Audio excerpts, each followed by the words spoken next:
안녕하세요. 부버지 김현민 기자입니다. 손흥민 선수의 소속팀 토트넘의 차기 감독 선임 과정이 난항을 겪고 있습니다. 특히 이제 파라티치 단장이 4월 1일부로 직무 정지가 된 이후로는 공신력 있는 기자들로부터 이렇다 할 감독 후보 거론이 되지 않고 있는 상태입니다.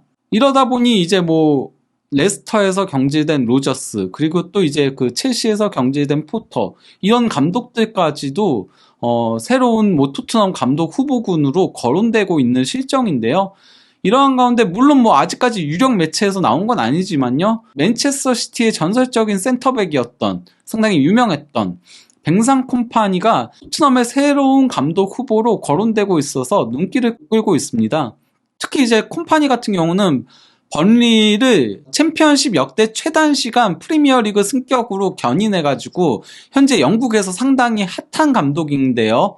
이번 기회에 토트넘 콤파니 연결서를 소개하면서 콤파니가 어떤 감독인지에 대해서 설명해 드리도록 하겠습니다. 콤파니가 토트넘 차기 감독 후보로 급부상하게 된 계기는 바로 그 영국에서 최다 부스 판매를 자랑하는 타블로이드 더 선에서 독점으로 콤파니 토트넘 차기 감독 1순위 후보라는 기사를 올려서 그렇게 된 겁니다. 아직 그 공신력 있는 그런 매체에서의 보도는 없는 상태이긴 한 건데요. 그래도 어쨌건 이 기사 내용을 조금 소개를 시켜드리자면요.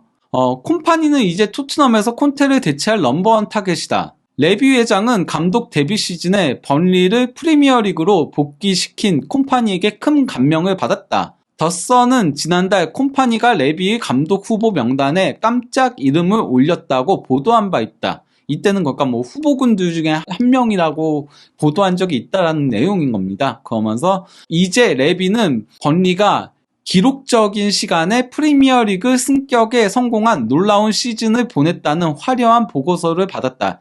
여기서 이제 그 기록적인 시간이라는 건 최단 시간 프리미어리그 승격 얘기인 거죠. 그리고 콤파니는 점점 더 토트넘을 새로운 차원으로 데려갈 수 있는 감독으로 여겨지고 있다. 토트넘은 미켈 아르테타가 맨시티에서 과르디올라의 수석 코치로 3년을 보낸 후 아스널 감독에 부임해 어떻게 토트넘의 치열한 라이벌 구단을 프리미어리그 우승 경쟁자로 변화시켜 왔는지 지켜봤다. 아스널은 토트넘의 더비 라이벌이고요. 지난 시즌까지는 4위 자리를 놓고 치열하게 경쟁을 했었죠. 물론 마지막 순간에 북런던 더비에서 토트넘이 아스널을 꺾으면서 4위로 챔피언스리그 진출권을 획득했고, 반면에 아스널은 5위로 유로파리그에 가게 됐지만요. 현재는 이제 아스날이 우승 경쟁하고 있는 반면에 토트넘은 현재 그 5위에 위치하면서 4위 경쟁을 하고 있는 거죠. 다시 내용으로 돌아와서요. 콤파니는 2019년 안더레이트 감독이 되기 전까지 과르디올라 밑에서 주장직을 수행하면서 아르테타와 같은 기간인 3년의 시간을 보냈다. 콤파니가 맨시티에서는 오랜 기간 있었지만은 과르디올라 감독과는 아르테타와 같이 3년을 있었다는 얘기인 겁니다. 그는 과르디올라와 함께 2번의 프리미어리그 우승을 차지했다. 과르디올라는 콤파니를 미래의 맨시티 감독이라고 조언했다. 토트넘은 율리안 나겔스만과 루이스 엔리케, 브랜던 로저스, 아르네 슬롯 및 이전 감독이었던 마우리치오 포체티노를 차기 감독 후보로 고려하고 있다. 하지만 레비 입장에서 콤파니가 번리를 거의 완전히 새로운 선수단을 구성한 후 챔피언십에서 가장 재미있는 팀으로 변모시켰다는 점이 결정적으로 작용하고 있다. 이 얘기를 아마도 적은 거는 그것 때문일 거예요. 최근 3시즌 동안 레비 회장은 케인, 그러니까 데스크라인, 케인, 델레알리, 그리고 손흥민, 에릭센, 이들이 주축을 이루고 있을 때 이들 중심으로 윈나우를 하겠다는 포석에서 본인이 선호하는 공격 축구가 아닌 윈나우를 할 수 있는 다소 실리적인 축구를 구사하지만은 윈나우를 노려볼 수 있는 무리뉴라던가 콘테 같은 감독을 데려왔었거든요. 하지만은 수비 축구는 수비 축구대로 하고 우승 트로피는 우승 트로피대로 따지 못했어요. 그러다 보니 이제 영국 현지 언론들은 토트넘의 차기 감독은 공격 축구를 할 수 있는, 팀을 리빌딩 할 수 있는, 그리고 어린 선수들과 함께 팀을 키워나갈 수 있는 프로젝트형 감독이 될 것이라고 전망하고 있거든요. 그런 측면에서 콤파니가 번리에서 그런 모습을 보여줬다라고 여기 이렇게 적은 거라고 보입니다. 다시 이제 내용으로 돌아와서요. 그리고 콤파니는 번리가 프리미어리그에서 경쟁할 자금이 없을 수도 있다는 걸 우려해 토트넘이 움직인다면 들을 준비가 되어 있는 것으로 보인다.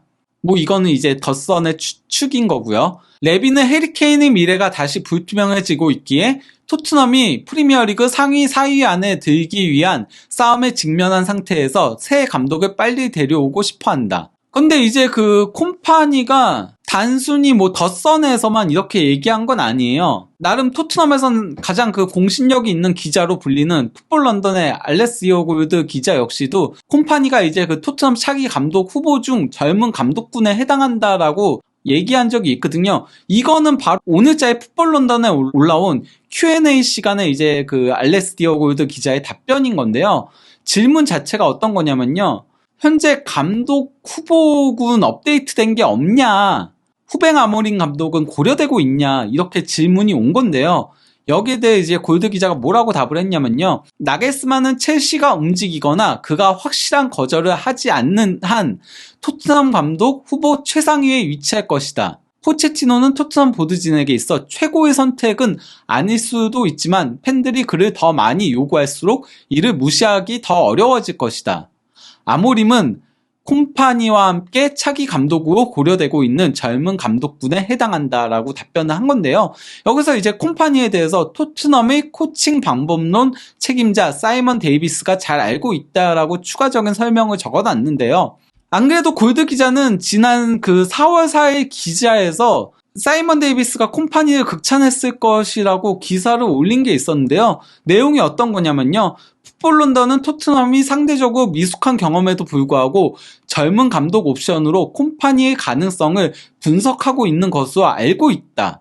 구단에서 신뢰를 얻고 있는 사이먼 데이비스가 코칭 방법론 수장으로서 팀에 긍정적인 영향을 끼치고 있는데 그는 확실히 콤파니의 미덕을 극찬했을 것이다 라고 한 겁니다. 어쨌건 그 덧선의 보도가 나오고 나서 콤파니가 많은 이제 그 배당 업체에서 토트넘 차기 감독 가능성 1위로 현재 올라왔습니다. 2위가 포체티노고 3위가 로저스, 4위가 나겔스만, 그리고 5위가 슬롯, 6위가 포터와 포스테코글루 감독, 그리고 8위가 아모린 감독으로 이렇게 잇고 있는 건데요. 콤파니 감독에 대해서 설명을 해드리도록 하겠습니다.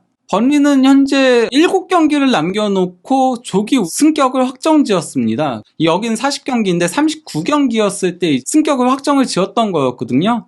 그 이는 챔피언십 역대 최단 시간 프리미어리그 승격이기도 합니다. 거기다가 홈에서는 잉글랜드 구단들 중에서 유일하게 무패이고요. 또 이제 원정에서도 가장 좋은 성적을 올리고 있습니다. 근데 이제 콤파니의 번리는 팀 스타일 비교에서도 맨시티와 상당히 유사점이 있어요. 공격 방식인 건데요. 세로축이 이제 그 속공과 다이렉트 플레이, 직선적인 플레이를 하는 거고, 가로축이 이제 지공과 복잡한 플레이, 그가 빌드업적인 플레이들을 하는 팀의 그 가로축이 그건데요. 보면은 맨시티가 가장 그 부분에 있어서 최극단에 해당하고 그 다음에 스완지 시티, 스완지야 뭐 스완셀로나라고 불릴 정도로 바르셀로나식 축구를 하는 팀으로 유명하니까요. 전통적으로요. 그리고 그 다음이 번리인 거거든요. 그리고 또 이제 콤파니의 번리는 점유율도 63.6%로 맨시티와 스완지 다음으로 높고요. 물론 뭐 리그는 다르긴 하지만요.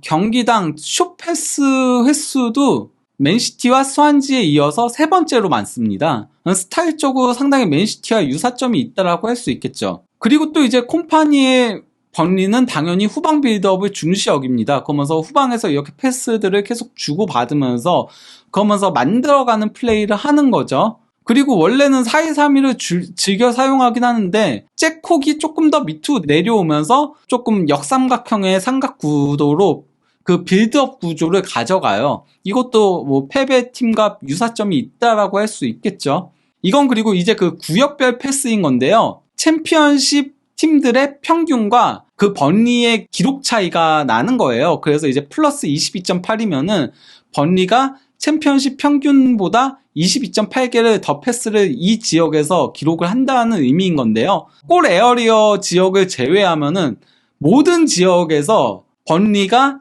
챔피언십 평균보다 많은 패스를 기록을 하고 있는 거죠. 특히 중원 지역에서는 상당히 많은 패스를 기록하고 있는 겁니다. 그리고 또 이제 펩과의 유사점 중에 하나가, 물론 뭐 이번 시즌의 펩은 혼란이라는 진짜 9번을 쓰고 있지만은 가짜 9번은 상당히 오랜 기간 썼었잖아요. 콤파니 역시도 번리에서 제이 로드리게스 가짜 9번 전술을 쓰고 있습니다.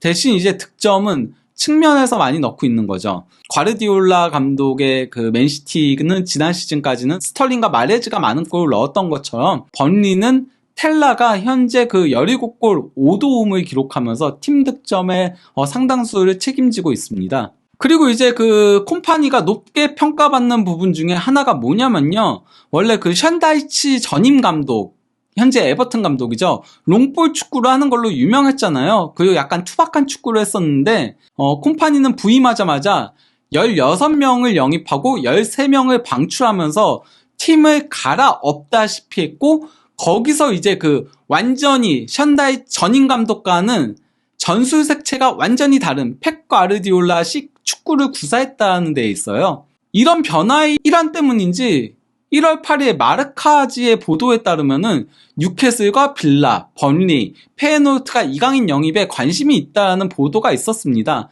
이강인 선수가 안 그래도 최근에는 이제 뭐 맨시티 이적설도 나왔잖아요. 이강인 선수의 에이전트인 하비에르 가리도가 맨체스터 시티 구장을 방문을 했기 때문에 그것 때문에 연결된 건데, 과르디올라 감독이 선호하는 축구 방식에 이강인 선수가 어울리고, 당연히 그러면은 콤파니 감독의 축구 방식에도 이강인 선수가 어울린다라고 볼 수 있는 거죠. 그래서 이제 그 과르디올라 감독은 최근에 인터뷰에서 이런 얘기를 했어요. 빠르건 늦건 콤파니는 맨시티로 돌아올 것이다. 난 그가 맨시티 감독이 될 운명을 타고났다고 생각하기에 이는 이루어질 것이다. 언제가 될지는 모르겠지만 이는 분명히 이루어질 것이다 라고 한 겁니다. 근데 현재 그 펩 과르디올라 감독의 아이들이라고 할 수 있는 제자들이 현재 매우 잘 나가고 있습니다. 과르디올라의 수석 코치였던 아르테타는 현재 아스널을 이끌면서 프리미어리그 1위를 달리고 있고요. 그리고 이제 뭐 과르디올라 감독 밑에서 미드필더로 바르셀로나 시절에 활약했었던 차비 에르난데스는 현재 바르셀로나 감독으로 라리가 1위를 달리고 있고요. 또 이제 그 과르디올라 밑에서 주장으로 맨시티에서 활약을 했었던 콤파니는 현재 번리를 챔피언십 1위로 이끌고 있는 거죠. 다만 이제 그 콤파니가 아무래도 감독 경력이 그렇게 많지는 않다 보니까 찬반 여론도 많이 있긴 한데요. 일단 그 과거 뉴캐슬과 팰리스 등에서 미드필더로 활약했었던 데런 앰브로스는 콤파니의 토트넘 이적설과 관련해서 뭐라고 얘기했냐면요. 나라면 콤파니를 얻기 위해 전력을 다할 것이다. 그는 많은 승리를 거두었다. 아무도 그에게 의문을 제기할 수 없다. 그는 토트넘 팀의 전부는 아니더라도 대부분의 사람보다 더 많은 일을 해냈다라면서 고평가를 했습니다.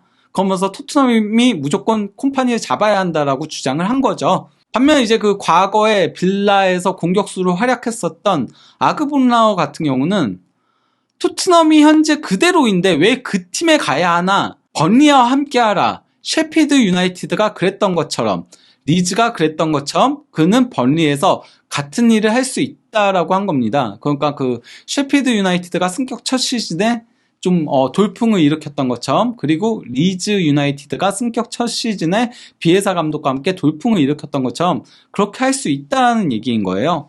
한편 그 콤파니 감독은 최근에 그 인터뷰에서 토트넘 이적설과 관련한 질문이 나오니까 뭐라고 답을 했냐면요.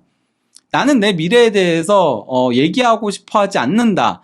나는 당장에 있을 레딘과의 경기에 모든 것을 집중하고 있다라면서 답변을 피했습니다. 근데 이제 그 콤파니 감독이 워낙 번리 지휘봉을 잡자마자 선수단을 갈아엎었기 때문에, 만약에 콤파니가 토트넘 지휘봉을 잡게 된다면은 케인이나 손흥민 같은 그 토트넘에서 오래 있었던 선수들을 판매할 수도 있다라는 그런 뭐 전망들도 있긴 해요. 잡을 가능성이 훨씬 높아 보이긴 하지만요. 어쨌건 콤파니가 부임한다면은 패스 축구 그리고 공격 축구를 하게 될 가능성은 매우 높아 보이고요. 토트넘의 플레이 방식이 이전과는 상당히 많이 변할 것이라는 거죠. 저는 뭐 물론 개인적으로는 콤파니보다는 데체르비라던가 아니면은 된다면은 나게스만이 베스트고요. 나게스만이 안 된다면은 데체르비라던가 뭐 슬롯이라던가 이런 감독들을 더 추천하긴 합니다. 그러면 이쯤에서 콤파니의 토트넘 감독 부임설과 관련한 보도와 콤파니는 어떤 감독인지에 대해서 알아봤습니다. 긴 영상 봐주셔서 감사합니다.